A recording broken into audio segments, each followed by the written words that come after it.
السلام عليكم ورحمة الله وبركاته. شلونكم؟ شو أخباركم؟ إن شاء الله تكونوا بخير يا رب. حبايب قلبي، لك في ناس كثير بتكتب إنه اللعبة عندها بتجمد، ونحن سوينا نزلنا من فترة فيديو مشان تعليق اللعبة أو مشان الأجهزة الضعيفة. فهي إسا طريقة ثانية. طبعا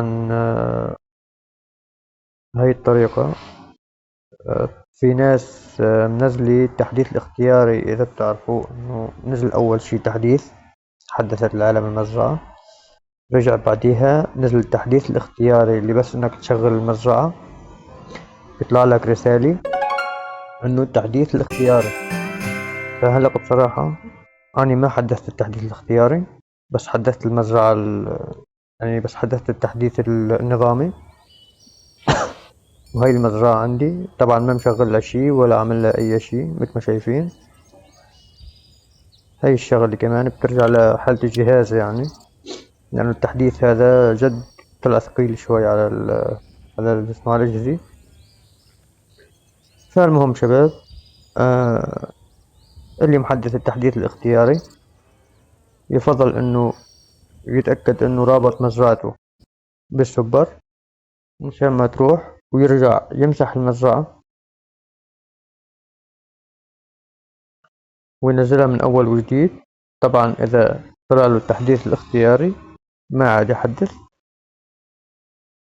هلا بعد ما جينا مسحنا المزرعة ونزلناها من أول وجديد، أو بتفوت على التطبيقات، بتفوت على مساحة تخزين تبع الهايدي وبتعمل لها مسح، ذاكرة تخزين مؤقتي ومسح مساحة تخزين. تمام. بعد ما جيت عملتهم هيك راح تفتح معك المزرعة من أول وجديد.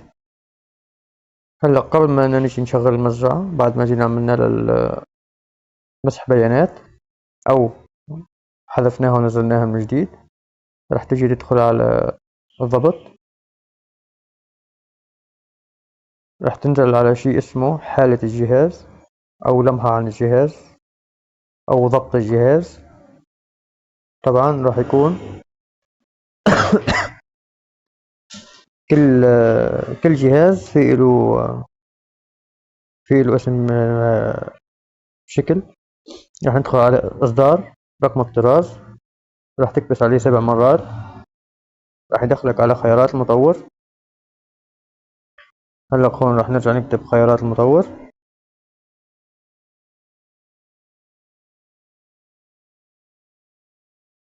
تدخل على خيارات المطور، إذا كانت مسكرة بتفعلها. هلا راح ننزل على شيء اسمه كي بي يو أو سرعة المعالج.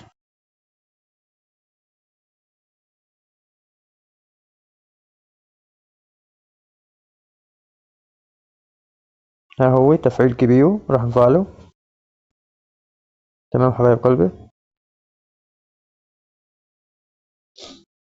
تمام.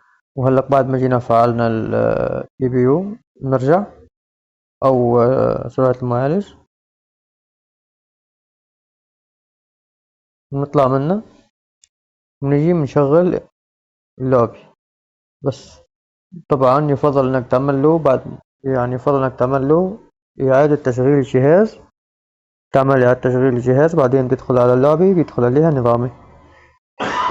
وإذا رجع طلع لك تصحيح، شو اسمه عفوا، إذا رجع طلع لك التحديث الاختياري، نصيحة ما حدا ينزله. يعني التحديث الاختياري طلع سيء كثير، وبدل ما يجوا يصلحوا باللعبة قاموا خربوها وثقلوها شوي زيادة.